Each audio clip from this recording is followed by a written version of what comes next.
नमस्कार दोस्तों, मैं डॉक्टर विनीता पांडे एक बार फिर आपके सामने उपस्थित हूँ।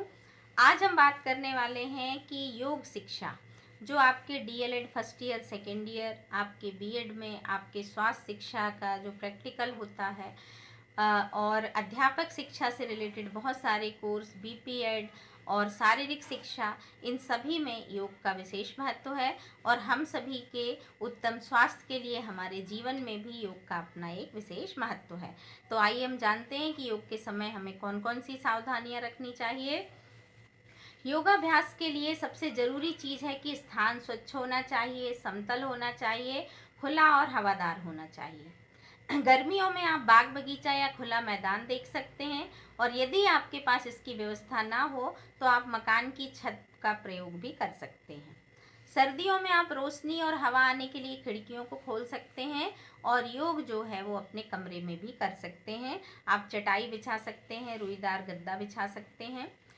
समय जो होता है योग का, वो आपका शौचादि से निवृत्त होकर जलपान के पूर्व का जो सुबह का समय होता है वो योग क्रिया के लिए सबसे श्रेष्ठ होता है।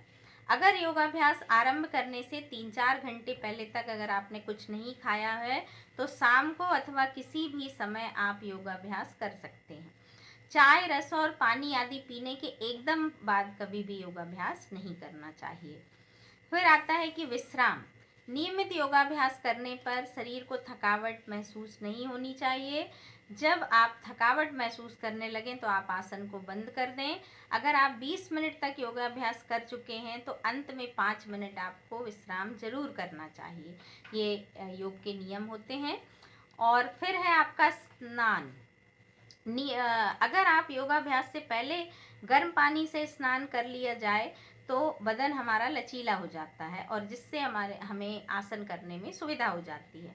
आप ठंडे जल से भी स्नान कर सकते हैं। आसन करने के बाद जब भी नहाएं तो गर्म जल से स्नान करें, क्योंकि अगर आप ठंडे जल से स्नान करेंगे तो योगाभ्यास के 15-20 मिनट बाद ही करें, क्योंकि शरीर का जो टेम्परेचर होता है वो गर्म हो जाता है। योगाभ्यास करने से पहले, स्नान करने से पहले बालों को आप अच्छी तरह से सुखा लें, फिर उसके बाद आप स्नान करें। वस्त्र जो होते हैं वो मौसम और शरीर की क्षमता के अनुसार आप पहने। ऐसे वस्त्र पहने जिनको अभ्यास करने में रुकावट ना आए। टाइट वस्त्र आप ना पहने। फिर है और अन्य जो नियम है वो है कि आसन आप शांत भाव से करें। अनावश्यक हंसने, क्रोध और चिंता करने से आपके स्वास्थ्य पर बुरा प्रभाव पड़ता है। आसन हमेशा शुद्ध हवा में करें। शौच से निवृत्त होकर बिना कुछ खाए पिए करें। शुद्ध हवा में ही आसन करें। एकांत स्थान पर आसन करें।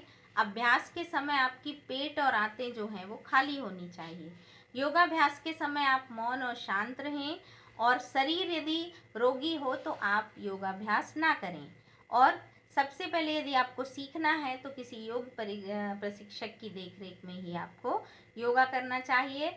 और योगाभ्यास के समय मुंह से सांस ना लें, ये विशेष सावधानी बरतनी होती है कि हमें हमेशा नाक से सांस लेनी चाहिए। हाँ, ये बात अलग है कि जैसे आपको टॉन्सिलाइटिस हो जाता है या कुछ ऐसे होते हैं जिसमें हम ऐसे दांत को बंद करके और फिर सांस को अंदर लेते हैं, तो कुछ विशेष आसनों में हम इस तरह का कर सकते हैं।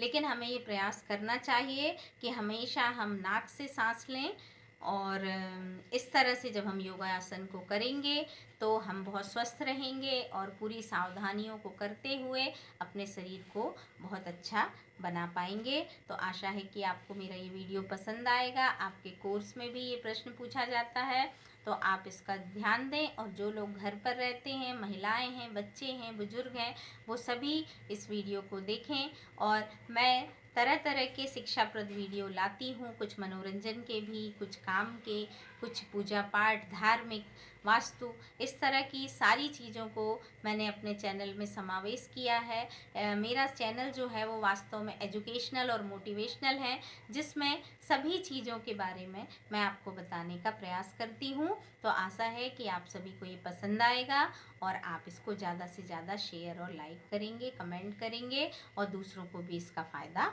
पहुँचाएंगे। आज के लिए बस इतना ही। धन्यवाद।